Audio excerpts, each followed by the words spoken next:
Chapter 12. A Friendly Visit. The yacht shuddered gently as it pierced Mandalore's upper atmosphere, the sleek silver hull cutting through the crisp, clean air like a blade through silk. Anakin sat in the pilot's seat with his usual confident slouch, one hand resting lightly on the controls while the other tapped a rhythmic pattern on the armrest. I sat beside him in the co-pilot's chair, my legs dangling just short of the floor.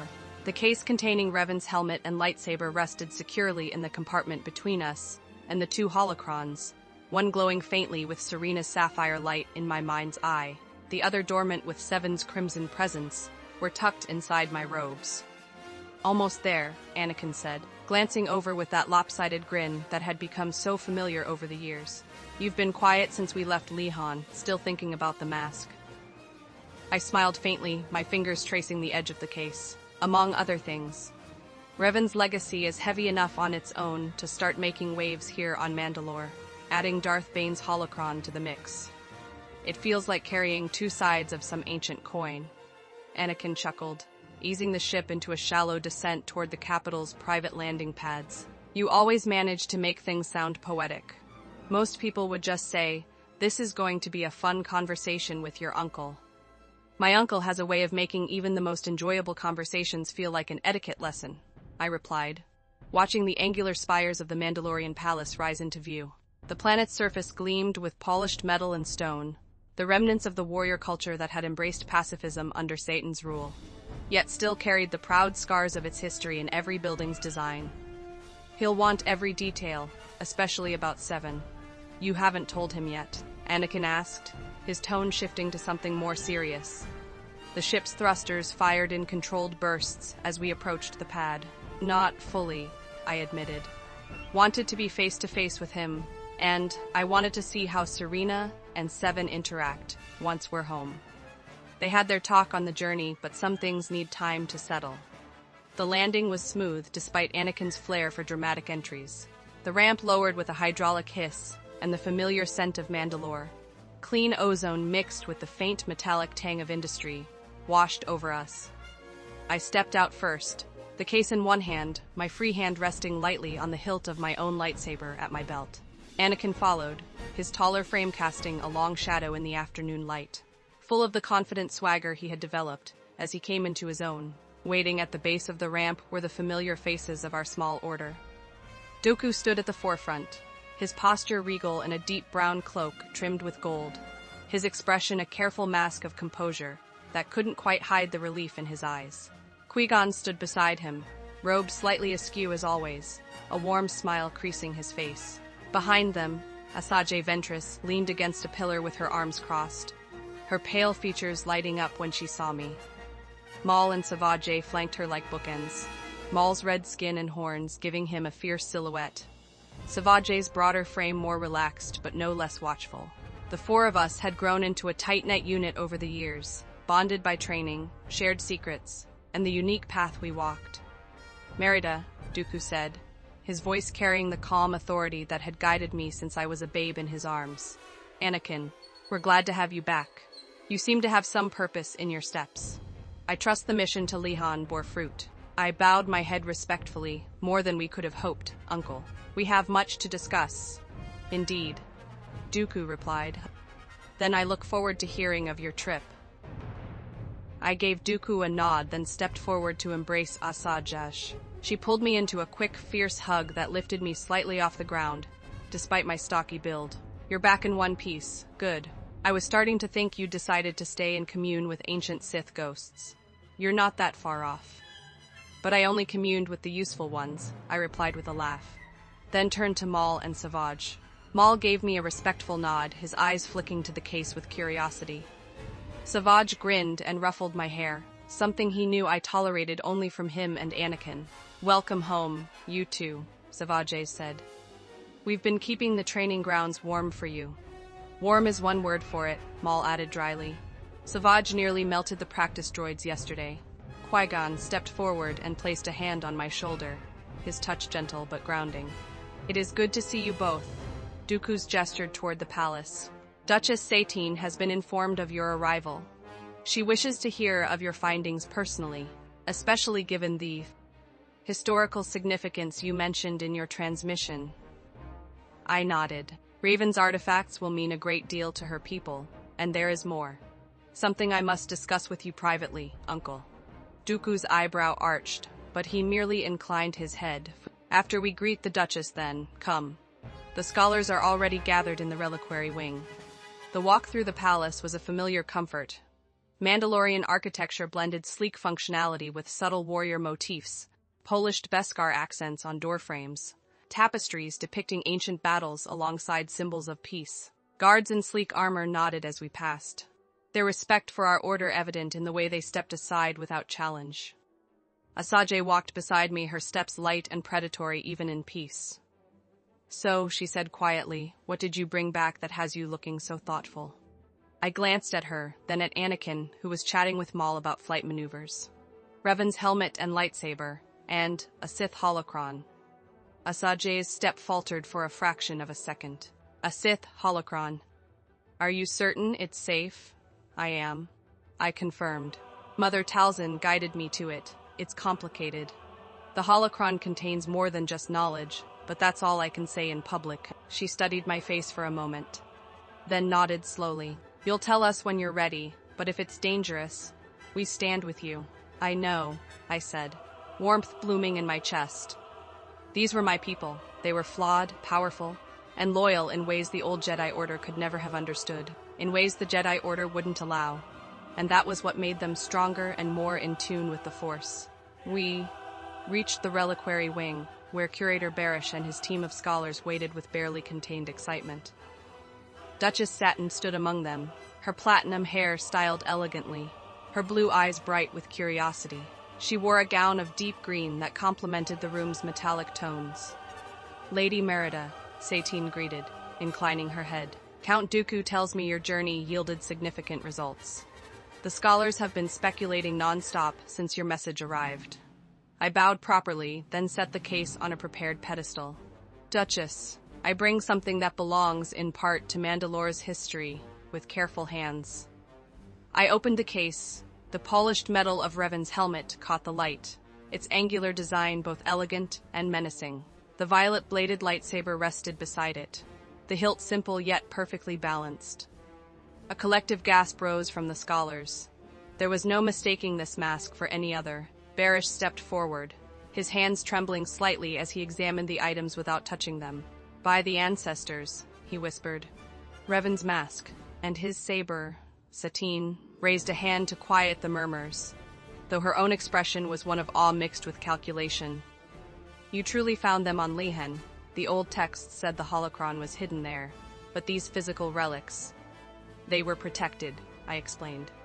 By layers of stone and overgrowth, and perhaps by the Force itself. Serena, the one who left the original holocron, guided us precisely. She knew I would come. One of the younger scholars, a woman with sharp eyes, leaned in. May we examine them, the mask especially, the resonance it might hold. Dooku cleared his throat. In due time, for now, the artifacts remain under the protection of our order, until their full implications are understood. Merida, if you would demonstrate the saber's function, the scholars may observe from a safe distance. I nodded and lifted the hilt. It felt right in my hand, balanced, alive with history. I stepped back into an open area of the chamber, ignited the blade with a snap, hiss. The violet energy hummed to life, casting eerie shadows across the stone walls. The scholars murmured in appreciation. I moved through a simple form, Makashi-inspired, precise and elegant, letting the blade dance in controlled arcs. The weight was perfect, the crystal singing in harmony with my actions. Anakin watched with open admiration. It suits you.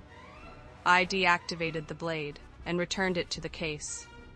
I should mention that, while I don't mind letting you examine them, I intend on holding onto them for the foreseeable future. Satine stepped closer, her gaze lingering on the mask after giving me a look that said she wasn't sure how to feel about me keeping the mask and saber. This will bolster the spirits of those who still remember the old ways. Many Mandalorians respect strength above all, even in peace. If you are willing, Lady Merida, we could arrange a demonstration for select leaders. Show them that our warriors past can serve the present even in times of peace. I would be honored, Duchess, I replied. But first, there are matters my uncle and I must discuss. Dooku's eyes met mine, understanding passing between us. Very well, we will reconvene after the evening meal. Scholars, you may begin non-invasive scans of the helmet and saber under supervision. Duchess, with your permission, my niece and I will retire to my chambers. Satine nodded graciously, of course. And Merida, thank you for bringing light to our history. The walk to Dooku's private chambers was quiet, the weight of unspoken words growing heavier with each step.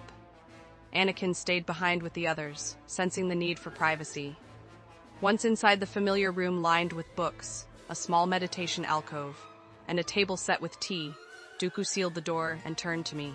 Speak plainly, Merida. What did you find that requires such caution? I removed the 2 holocrons from my robes and placed them on the table. Serena's glowed softly blue. Seven's remained dark until I reached out with the Force and activated it. Crimson light filled the room as Seven's holographic form materialized. Tall, bald, armored in that distinctive Sith style. His expression, one of calculated amusement. Dooku's posture stiffened. Darth Bane, not exactly, I said quickly. Uncle, this is Seven. One of the faded like Serena, like me. He lived as Darth Bane in that era. But he is not what the histories would have you believe. We have history across many lives. He gave me his word. He will not manipulate or turn anyone here. Mother Talzin led me to him because his knowledge of the dark side, balanced with the living force, could be invaluable. Seven bowed his head slightly to Dooku. Count, your niece speaks truly. I have no desire to corrupt your order. My goal and hers is balance. The rule of 2 served that very purpose in diminishing the Sith's chaos. Now, in this era, new paths are needed. Dooku stared at the hologram for a long moment, his face unreadable. Then he looked at me. You trust him? I trust the word he gave, I said carefully. And I trust my own judgment. We haven't always gotten along, but we've come to respect one another over time. He knows more about the dark side's pitfalls than anyone. With Serena's guidance on the light and his on the shadows, we can teach the others true balance. Du hummed in thought, circling the table. The Council would have destroyed such a holocron on sight. But we are not the Council. Very well. He may remain under strict conditions. Any sign of deception, and it is destroyed. Understood, Bane or Seven as you prefer. Perfectly, Count, Seven replied smoothly. I am here to advise, not to lead. I nodded, relief flooding through me. Thank you, Uncle. He gave a nod. Now, perhaps you would like to tell me why you desire to keep Revan's mask and saber for yourself. I raised my chin. I would like to use them.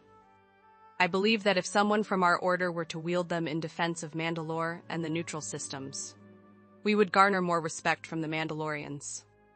At the moment, outside of the palace grounds, we're more of a novelty being tolerated. This could help elevate us in the eyes of the people.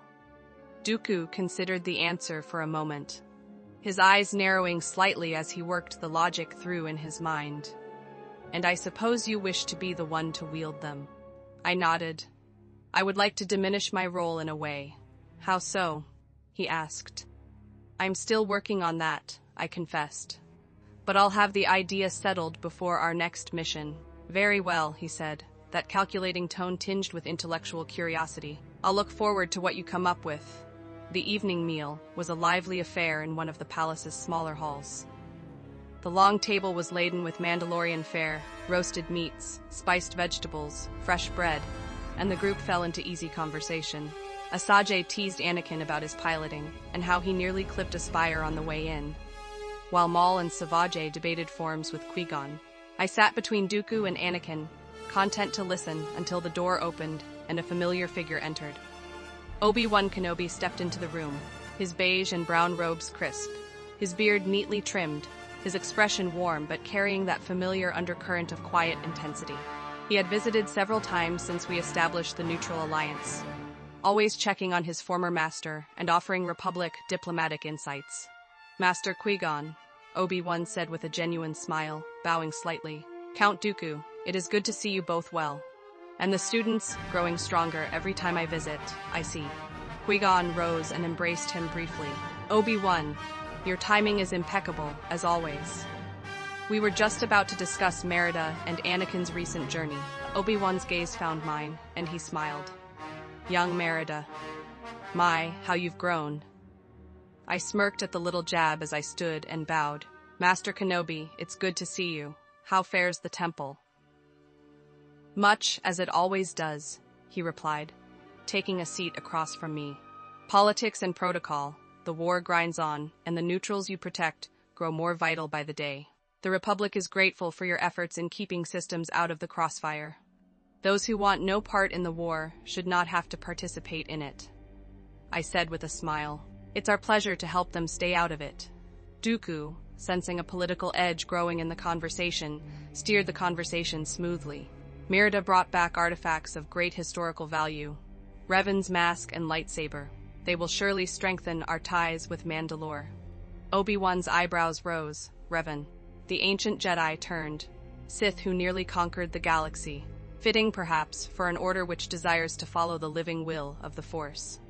His eyes lingered on me a moment too long. And what of the dark side's pull? Such relics are not without risk. Balance is our path, I said evenly. We study both sides to understand the whole. Mother Talzin has taught me much in that regard. Obi-Wan nodded slowly. The Night Sisters, unconventional allies, but effective, from what I hear. Still, I worry for you all. The service corps back at the temple grow restless. Many feel the Jedi have forgotten them. Some speak of seeking purpose elsewhere. The words hung in the air. I met his gaze directly. Purpose is what we offer here. If any wish to learn the way of the will, they would be welcome as long as they come with open hearts. Obi-Wan smiled. A generous offer. I will pass it along, should any inquire. The rest of the meal passed with lighter talk. We went over training updates, Anakin's latest modifications to his lightsaber, and Asajj's growing skill with Night Sister magics. But I watched Obi-Wan. He laughed at Maul's dry humor, offered quiet advice to Savage on Force techniques, and complimented Qui-Gon on his guidance. Yet beneath it all, the Force whispered warnings. His presence felt shadowed, as if he carried a secret too heavy for words. Later, after the others had retired, I found myself in the training garden with Anakin. The night air was cool, the plants glowing faintly under bioluminescent lanterns. I ignited Revan's saber again, the violet blade humming in the dark. Obi-Wan seemed off, Anakin said quietly, watching my forms. Like he was holding something back. I flowed through a sequence, the blade singing as it cut the air. He is, I felt it. Anakin stepped forward, igniting his own blue blade. We sparred lightly, the clash of energy echoing softly. Do you think he's planning something? Obi-Wan. I chuckled, parrying a strike and countering with a quick riposte. No. Likely he's probably being asked to watch us by the council, and doesn't like the duty. It's not in his nature to be duplicitous. Anakin dodged a strike and stepped in with a straight piercing jab that I ducked. You're right about that. He doesn't strike me as someone who's very comfortable doing dirty work, even if it is just gathering information during his visits. We trained for an hour, the new saber feeling like an extension of myself.